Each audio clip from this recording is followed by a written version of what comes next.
I'm speaking about work that we have done as part of the CINI project, which is Connected Culture and Natural Heritage in the Northern Environment, and also as part of the EU LAC Museums project, which is a Horizon 2020 project funded by the European Union.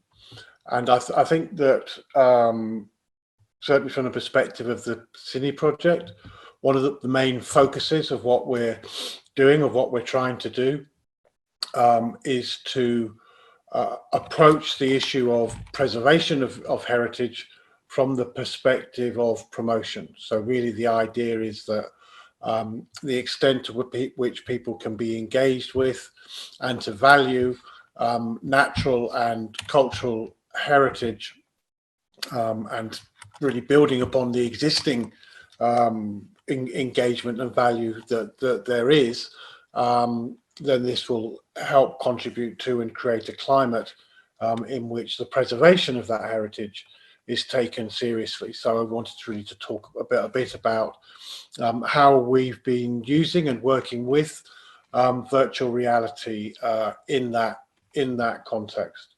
So taken from the summary of the CINI project, we say museums are perceived as being centralized institutions based upon specific collections within specific buildings.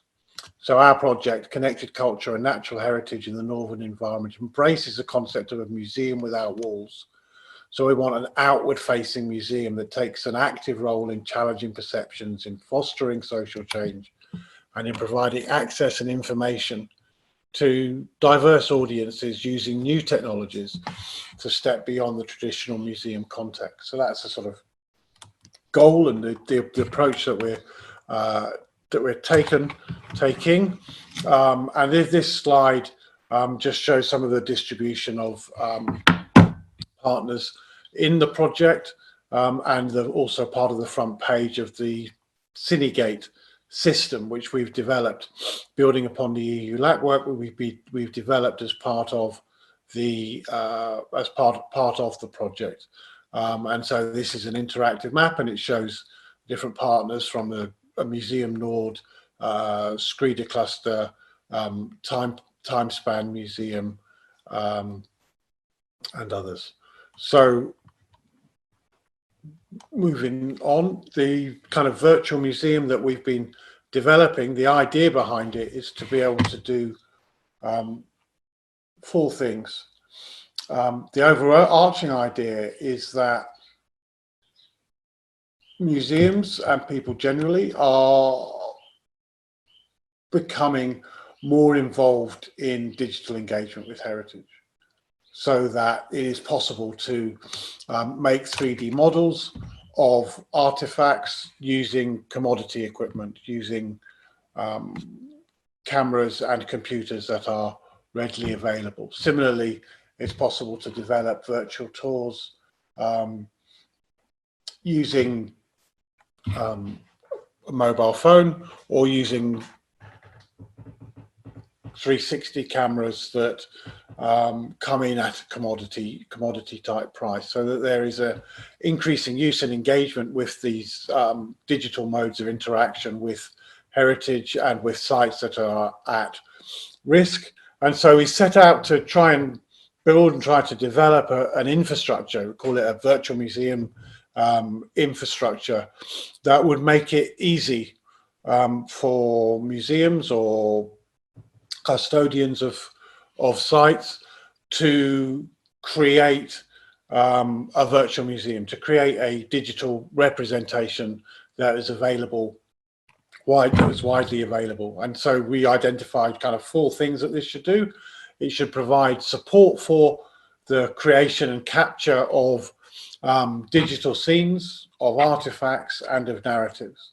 That it should provide a mechanism for archiving the data and associated metadata within digital repositories, but also that it should enable the augmentation of physical exhibits and the creation of virtual exhibits, so that as well as creating and archiving, then it should support also the creation of exhibits. And thirdly, support for the intuitive curation of exhibitions by domain experts, so that there are lots of, or there are a significant number of digital exhibits, but often these are things that are created by experts outside. And so we're looking at easing and encouraging the development of and the use of digital methods and mixed reality methods as part and parcel of the ordinary or day-to-day work inside of museums. So this is an example which shows us 3D, which shows us a 3D artifact, and also shows a 3D gallery, which enables exploration of these artifacts and the presentation of them, but also enables for them to be embedded easily in and reused in Facebook, to be embedded in web pages, and to be shared through email or through messaging.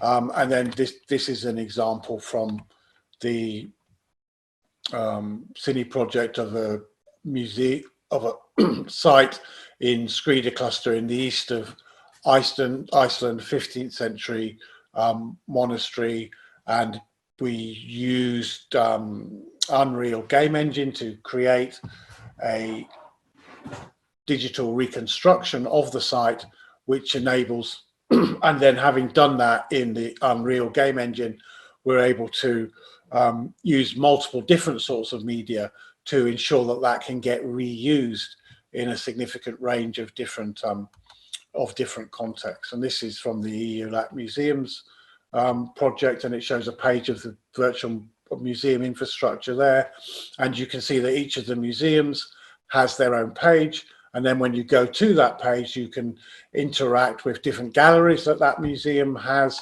and you can interact with different scenes or different virtual tours, and also with maps. So you've got these kind of three things going on. You've got your objects and galleries, you've got your scenes and sites, and you've got, and by bringing this together into a framework, it enables a museum to create an online presence which goes beyond the set up with some of the social archive sites such as Sketchfab for 3D models, RoundMe for scenes, in that it enables these two things to be brought together, the objects and the scenes to be brought together in the same context and in the same place, and then also connects these to social media so that they can be shared effectively. And so this is then an example of us doing that. So with the onset of COVID-19 and of lockdown, it means that the application of virtual reality and the use of virtual museums becomes more valuable than previously, in the sense that people's physical access is limited, constricted practically down to zero, and therefore the only way in which, or the most significant way in which you can engage with heritage is digitally. And we have seen in the last few weeks increasing presence of and engagement by museums and by other organizations through social media, websites, and the like, promoting their heritage, and also a large response and engagement with that, and also connecting up with the press, with newspapers running articles, advertising sites, and advertising virtual tours. And so this is an example of a live event that we held with the Skrida cluster museum in the east of Iceland, and it had a number of features I think that were interesting. The site in itself, you can see in the picture of the site in snow. So it's a sizable abbey that was excavated, that has been substantially excavated and investigated, with hundreds of artifacts taken from the site, most of them being held now in National Museum of Iceland. And what the tour offered was an opening whereby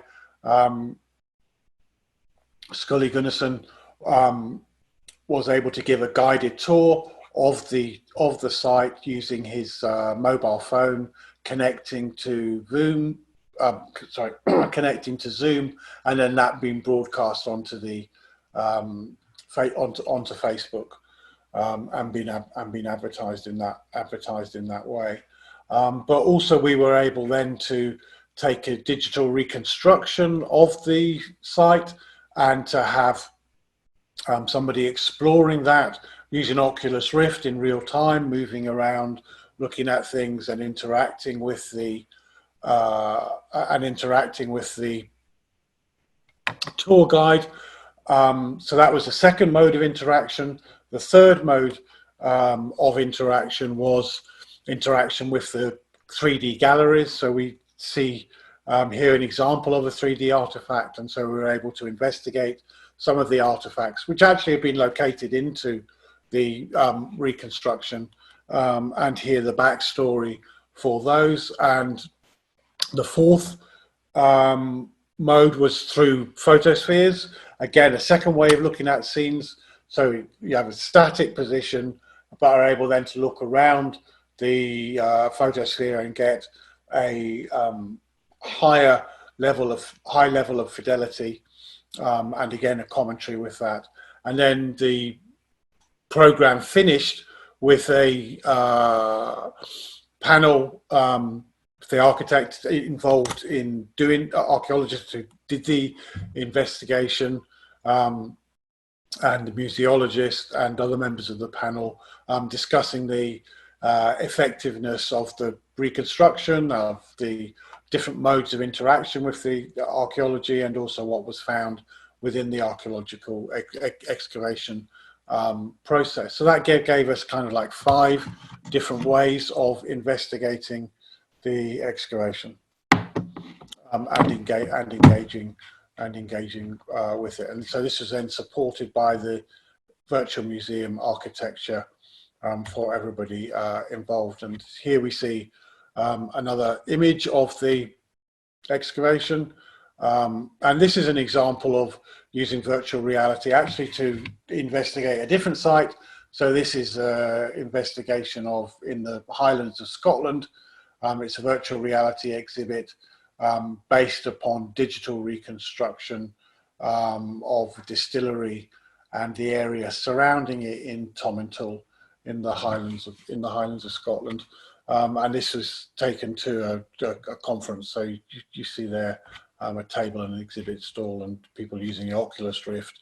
And it's interesting, I think, in a sense, in that, a couple of months ago, this slide kind of indicates the main sort of thing that we were doing in terms of promoting heritage, in terms of developing immersive exhibitions that could be put into museums, that could go out onto the or as part of moving exhibitions, also available via the internet.